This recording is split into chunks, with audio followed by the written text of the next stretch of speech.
আসসালামাইকুম। এয়া ৰাতি কেইটা বাজে? 11টাই বাজিব হ'ল। 11টা ক'ত, 11:30 বাজিব। এইফালে কণী ভুজিয়া কৰিছোঁ, ভাত বনাইছোঁ, জিভাকক ভাতো বনাইছোঁ। কাৰণে জিভাক কৈছিলোঁ মই যে চামাৰ কেম্প আছে, এসপ্তাহ আছিলে, আজি লাষ্ট। ৰাতিপুৱা যাই পেলাই প্ৰেক্টিচ কৰি আকৌ গধূলি 5টামানত গ'লোঁ, 5:30 গ'লোঁ আৰু আমাৰ ইয়াৰ পৰা ওচৰতে হয় আই আই টি মোৰ মুখত ভালকৈ নকৰে। সেইফালে আহি পেলাই তাৰপিছত নাছিলে চাচিলে ৰিচিভ কৰিলে, আহিলে। ইমান ভাগৰ লাগিছে, 10টা বাজিছে আহি পাইছোঁ ঘৰ।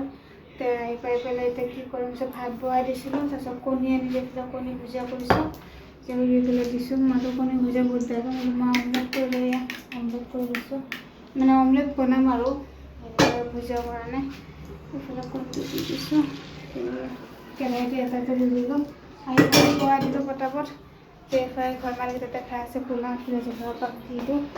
সোনকালে লাগিছে, বহুত কাম কৰিছোঁ, ইমান ভাগৰ লাগি আছে।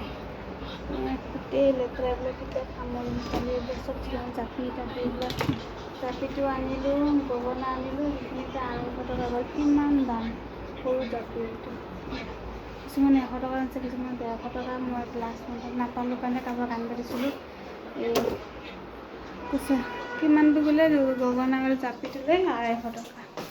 এদিনৰ হেৰিৰ কাৰণে ইমানখিনি খৰচ পাই নাই আৰু।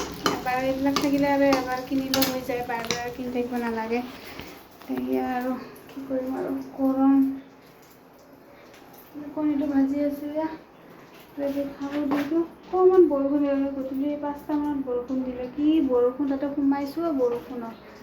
তাৰপিছত আৰু হেৰি কৰি আহিলোঁ। আৰু আজি হেৰি শেষ চামাৰ কেম্প। কালিৰ পৰা আৰু অহা সোমবাৰৰ পৰা স্কুল কৰিব, পূৰা ডিউটিত লাগি যাব লাগিব। আল্লাহ হাফিজ। ভিডিঅ' ছাবস্ক্ৰাইব কৰিব, কমেণ্ট কৰিব। আল্লাহ হাফিজ।